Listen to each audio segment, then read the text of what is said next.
Hello friends, this is me Shyam Tiwari and I welcome you all to my YouTube channel The Backbenchers Classes.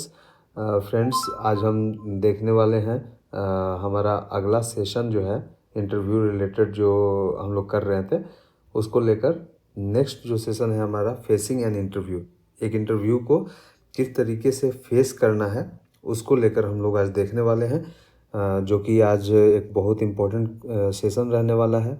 जैसा कि हम सभी लोग जानते हैं कि भाई फरवरी मंथ में हमारा 11 to 13 जेपीएससी का जो इंटरव्यू है वो संभावित है और हो ही जाना है।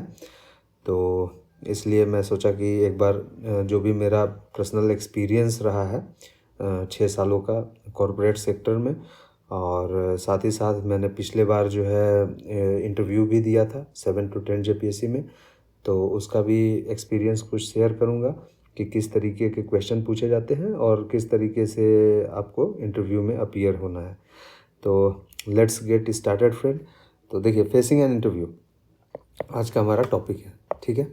तो इंटरव्यू को फेस करने के लिए पहली बात क्या क्या जो रिक्वायर्ड चीज़ें होती है, जो मिनिमम रिक्वायर्ड चीज़ें हैं वो क्या हैं, वो पहले हम लोग जानें। तो जो मिनिमम रिक्वायर्ड चीज़ें हैं वो आपकी नॉलेज है, और नॉलेज आती है प्रिपरेशन से, ध्यान रखिएगा। तो प्रिपरेशन क्या देता है? प्रिपरेशन हमें इंटरव्यू के लिए तैयार करता है और ये हमें रिलैक्स्ड और कॉन्फिडेंट फील कराता है, ठीक है। तो पहला जो मूलभूत इकाई है, जो हमारा बेस है इंटरव्यू का, वो है प्रिपरेशन। प्रिपरेशन हमारी मजबूत है तो हम जो है इंटरव्यू के समय रिलैक्स्ड और कॉन्फिडेंट फील करते हैं। और जब हम रिलैक्स्ड होते हैं इंटरव्यू के समय तो हमारा जो परफॉर्मेंस है वो काफ़ी हाई होता है ड्यूरिंग द इंटरव्यू। और जब हमारा परफॉर्मेंस हाई होता है तो chances of getting selection is also high and high. बहुत ज़्यादा चांसेस होता है कि हम सेलेक्ट हो जाएं। तो इस फ्लो चार्ट को आप ज़रूर याद रखें कि किस तरीके से मतलब आगे आप सिलेक्शन के पास जो है पहुंच सकते हैं। तो first is preparation, then relaxed your self, be confident, then relaxed your self, relax will give your performance and the performance will give you the greater chance of selection. Okay, तो ये चीज़ रहा। राइट एफर्ट राइट डायरेक्शन में और right time पे करने से क्या मिलता है? सक्सेस मिलता है जी। तो वही चीज़ हमने करना है। अभी जो लोहा है बिल्कुल गर्म है, और क्योंकि सभी लोग हम लोग जानते हैं कि अब चेयरमैन का अपॉइंटमेंट जो है होने वाला है, तो बिल्कुल लोहा गर्म है। हम लोग को बेल्ट टाइट कर लेना चाहिए और ये राइट एफर्ट जो है राइट डायरेक्शन में राइट टाइम पे देना चाहिए। तो जी, इंटरव्यू क्या होता है? इंटरव्यू एक टू वे कन्वर्सेशन है। टू वे कन्वर्सेशन हो रहा है, एक कम्युनिकेशन ही है, कम्युनिकेशन का पार्ट है जो कि दोनों तरफ से हो रहा है। और यहाँ पे क्या इंफॉर्मेशन सीख किया जाता है इंटरव्यूअर के द्वारा कैंडिडेट्स का। कैसा इंफॉर्मेशन? उसके एप्टीट्यूड के बारे में, वो कोई भी काम को कितनी आसानी से कर लेता है उसको देखा जाता है। उसके एटीट्यूड को देखा जाता है, किस तरीके का थिंकिंग प्रोसेस है ना, कैसे हैंडल किसी भी काम को करता है, एटीट्यूड है। अचीवमेंट्स उसके क्या क्या हैं किसी भी कैंडिडेट्स के, लाइक एजुकेशनल अचीवमेंट्स और प्रोफेशनल अचीवमेंट्स, कहाँ कहाँ उन्होंने काम कर रखा है या फिर उनकी पढ़ाई कहाँ तक हुई है, ये सब वहाँ पे जज करते हैं। और फिर टेम्परामेंट, उनका टेम्परामेंट किस तरीके का है किसी भी कैंडिडेट का, वो भी इंटरव्यूअर के द्वारा जज किया जाता है। देखिए दोस्तों, आपके लिए दो कोट्स लाया हूँ कि he who fails to plan is planning for the failure. अगर आप प्लानिंग करने में फेल हो जा रहे हैं तो समझिए कि आप जो है प्लानिंग कर रहे हैं फेल्यूर का। Okay, so don't plan to be a failure, try to plan for the success. So the next quote we are having is, you cannot climb the ladder of success with your hands in your pocket. अगर हाथ आपके दोनों हाथ packet में हैं तो आप जो है कोई भी लैडर को, कोई भी सीढ़ी को नहीं चढ़ सकते हैं। तो मतलब मेरा भी सजेशन होगा और आप सभी लोग इतने मतलब अवेयर हैं कि for getting selection you should start preparing. तो इंटरव्यू समझ लिया आप कि इंटरव्यू क्या होता है भाई, कन्वर्सेशन होता है और ये कैंडिडेट का जो इन्फॉर्मेशन है वो सीक किया जाता है, वो जज किया जाता है इंटरव्यूअर के द्वारा। तो इंटरव्यू में क्या क्या करना होता है भाई, पर्सनल ग्रूमिंग ज़रूरी चीज़ है इंटरव्यू के लिए। जब आप इंटरव्यू देने जा रहे हो तो जो बेसिक चीज़ें हैं कि भाई इस टाइम पे पहुंचना है। ग्रूमिंग में आपका लाइक क्लोथिंग आ जाता है, हेयर स्टाइल आ जाता है ना। ऐसा भी मतलब कुछ भी चीज़ भड़काऊ नहीं यहाँ पे होने चाहिए।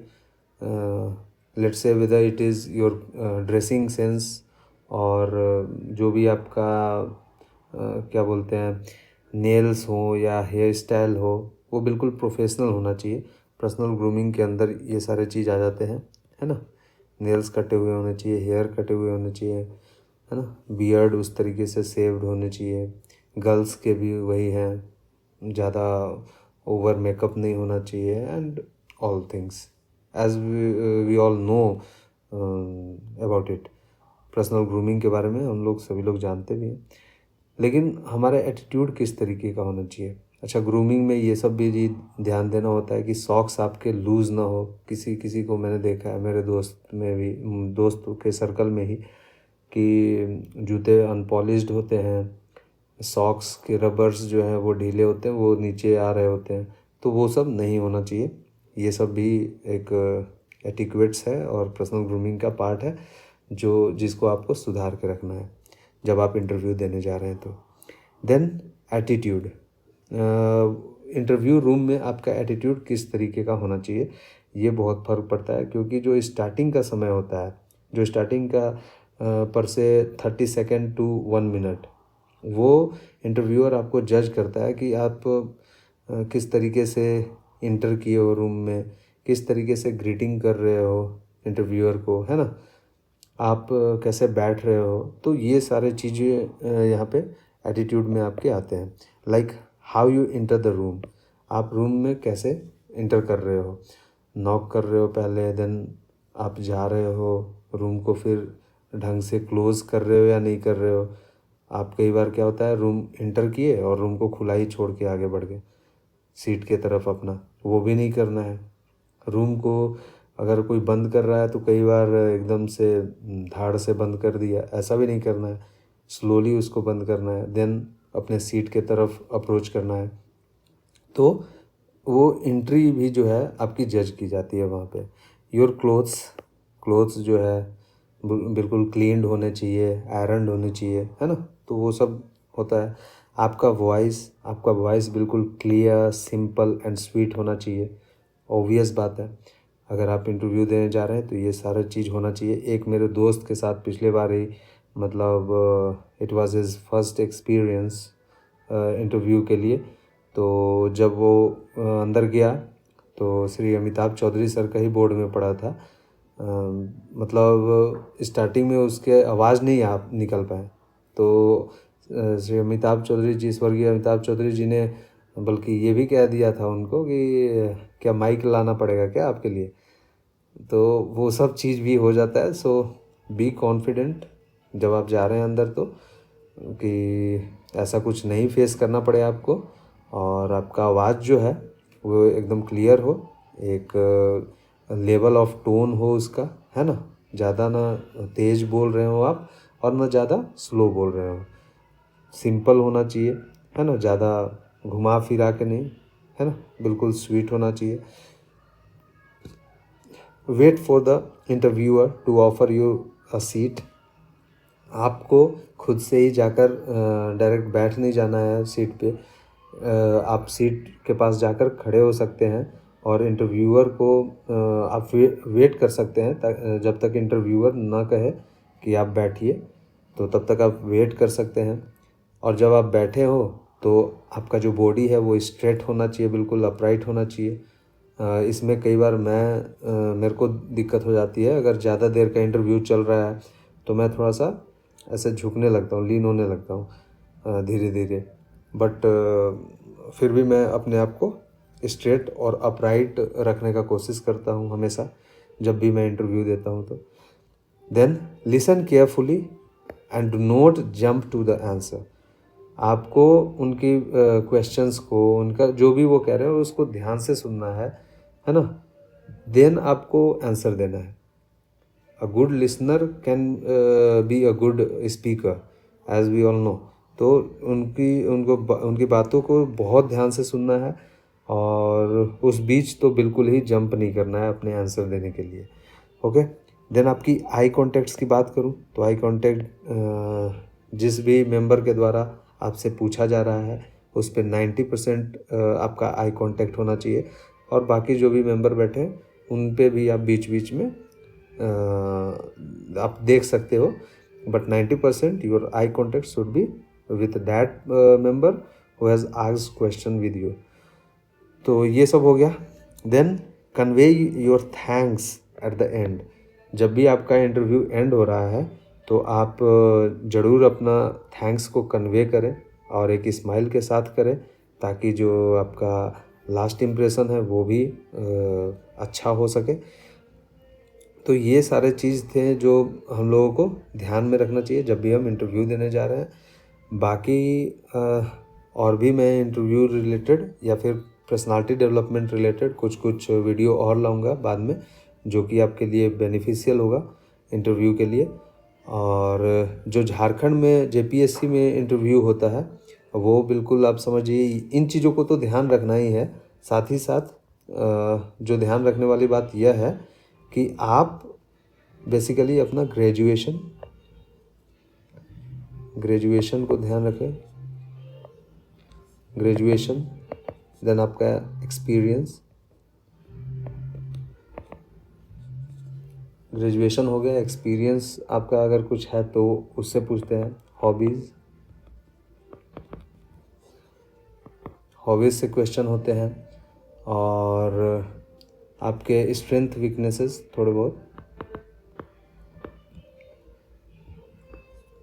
स्ट्रेंथ वीकनेस हो गया। देन आपसे क्वेश्चन पूछा जा सकता है आपके पोस्ट प्रेफरेंस से।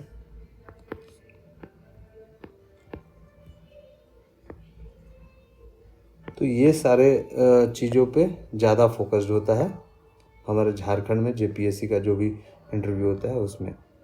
तो इस पे आप ज़रूर फोकस करके जाएं। चलिए दोस्तों, thank you for watching. Please do likes and subscribe और stay tuned for the next video. उसमें हम और भी डिस्कस करेंगे और भी एस्पेक्ट्स ऑफ इंटरव्यू जो कि किसी एक व्यक्ति को ज़रूरत है अपने अंदर पोजेस करने। Till then thanks. सो